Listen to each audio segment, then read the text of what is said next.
Բանակում զինծառայող ունեցող յուրաքանչյուր ծնող մտահոգ է, ինչ է հագնում եւ ինչով սնվում որդին։ Մեզ հաջողվեց լինել զինվորական հագուստի եւ սննդի բազաներում, այս հսկա պահոցներում է զինծառայողների ամբողջ հանդերձանքը։ Բոլոր չափերն էլ ունենք։ Զորամասերը ստանալուց իրենք իրենց հետ բերում են իրենց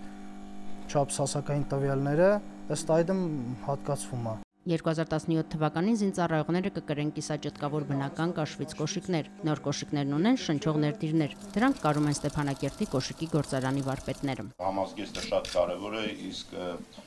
կոշիկների խնդիրը առավել կարևոր է զինծառայողի համար, որովհետև դա կապված է եւ իր ուրեմն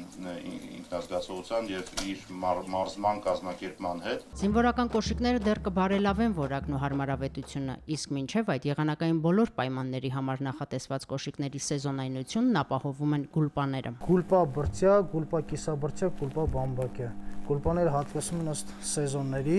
ամառային, ձմեռային եւ աշնան ժամանակ։ -5 աստիճանից սկսած մարտական հերթապահության զինծառայողները հագնում են լրացուցիչ հանդերձանք բրդյա գուլպա, գլխարկ դիմակ, մորթե ներդիրով ձեռնոց խտացված բրդից բանակային վալենկա եւ ոչխարի մորթուց կիսավերարկու։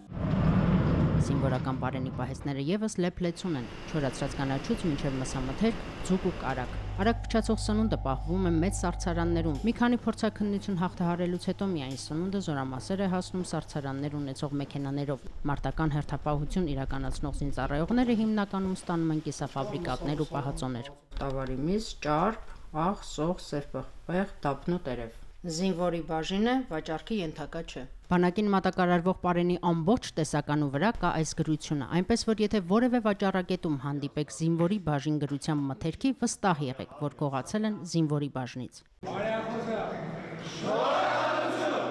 Զինծառայողներին տրվող սննդամթերքի չափաքանակը տարբեր է, մարտական դիրքերում հերթապահող զինծառայողներին օրինակ հատկացվում է նաև մեծ քանակությամբ քաղցրավենիք։ Լիանա Կարապետյան, Արմեն Անդրեասյան, Արտակ Գևորգյան, օրակարգ։